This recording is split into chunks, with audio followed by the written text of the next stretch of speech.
British Breeders Chairman John Marriott and his wife Monica live here in Rotherham, next door to John's dad and daughter. It's a wonderful place for greyhounds, and as you would expect, there are plenty of pups. We've had this place for 25, 30 years. It was derelict when we bought it, and I think it's still work in progress. Not a bad commute to work, is it? It's actually a really nice lifestyle. It is nice. I mean, I think these days with traffic, it's nice to be able to just open the door and, you know, you're on the job. Not just greyhounds here, is it? No, we have a boarding kennel. We've had boarding kennels here for coming up 10 years now, and they're really successful. So essentially, does the boarding kennel fund the greyhound hobby? It has to. I think in greyhounds, the prize money compared to the expenses, unless you're winning a major competition, I don't think that you're going to be looking to make money out of it, that's for sure. The most famous dog ever bred here is Adagio Bob. You've got a beautiful picture on the wall there. How proud are you that he came from here? Oh, you can't really put it into words. It just that night when he won the Mitch Millwood Essex Vars, there were other Group 1 winners in that race, and if anybody watches the video, he didn't just win, he absolutely gave him a running lesson. And the fact that, you know, I can remember that dog being from just a small little pup, you know, we've got pictures here, there and everywhere of them at various stages, and, you know, to be culminating in a display like that is fantastic. What gave you that sort of bug for breeding? I think I've always liked a challenge, and breeding's always a challenge, it's always intriguing. I think really sort of seriously into breeding around 15 years ago, when we sort of like really started here breeding pups. And in those 15 years, you know, we've probably had a couple of litters each year. Some years more, some years less. And I think we're currently standing at 15 track records, which in 15 years is, well, I'm happy, put it that way. You've got a nice crop of brood bitches here at the moment that you're waiting to come in season. What makes a good brood bitch, in your opinion? A good brood bitch, there's lots of different things. Most people will just look at the pedigree, the names on it, and see how fast they were. But for me, your bitch needs to be super keen, because if you don't get those pups onto the track, you haven't got any champions. Another thing I like is temperament, because some of the pups that struggle to chase have inherited maybe a shyness or a nervousness. They're not really non-chasers, they're just a little bit wary. And I think if you've got outgoing, bomb-proof bitches, I think they pass that on, and I think that can help you just get them on track. That's step one. In recent years, British breeding has increased a bit here, slightly on the increase, and certainly stabilised.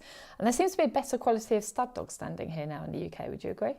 I think there's more and more people looking towards stud dogs in this country. I'm hearing of stud dogs who would be normally snapped up by top Irish kennels that have been given a chance in this country, and I think the more choice of the top performers can only help British breeding. For anybody thinking of breeding a litter for the first time, what would your advice be? My advice would be, there's two things to think about. One, are you prepared for everything that it's going to cost, or everything that's involved, because you don't want to be halfway through and then worrying about it. You've got to think hard. I started by just buying 2 pups at earmarking and seeing how I coped with rearing a couple of pups from earmarking up till they got to the track. I think that's a good place to start. If you really want to breed, then make sure your bitch is as good as you can possibly get, because it's like if you were doing football, you'd buy a Premier League footballer rather than a non-league footballer, and you know, your starting point is crucial when you're breeding. And in terms of from when they're born until the point where they're coming into the kennels, you put a lot of goodness into them, they get a lot of space to run around in. Are those important factors? They are vital. I mean, feeding is paramount for me. If you don't put top quality food in, not just when the pups are born, for mum to produce plenty of milk and stuff like that, your brood has to be prepared ready. I treat my brood bitches as if they were top open race dogs. You know, they're fed exactly the same diet. They've got to be. That way they're full of all the goodness to pass on to the pups.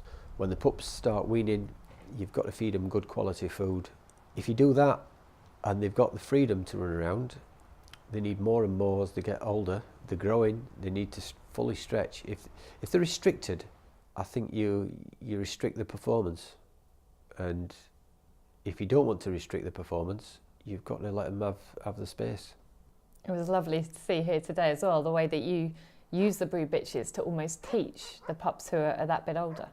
Yeah, I mean, all pups have got instinct. Some have got it stronger than others, and sometimes it just needs switching on. And when I've got the old girls, they still love to run and have fun. So why not let them have fun, and at the same time the pups see what's happening and they want to do it. We must get through dozens of cuddly toys and, you know, empty plastic milk bottles, you know, and the pups go mad for them. And by the time they're 3-4 months old, the pups should already be switched on. You've brought dogs in and you've bred dogs, you've got both here. What's the difference when you have success with a home-bred or a bought dog? It's a bit like chalk and cheese, really. If you buy a dog in, somebody else has done all the groundwork for you, and the credit should go to them. You know, if I bought a dog tomorrow and I paid £25,000 for that dog, which I've never done that, but if I was, somebody else has produced a £25,000 dog, and I'm the one then who's just got to make sure that it performs well. When you are breeding them, you are taking it from the day it's born. You've got probably 18 months just to get to that stage. So you've put 18 months in already. And, you know, the trainer then takes on somebody else's hard work. And it's, you know, if they're going to do it for the owner, they've then got to make that dog into what it's supposed to be. It is so much better. You know, the feeling inside when you've bred and reared one is so much stronger, so much stronger.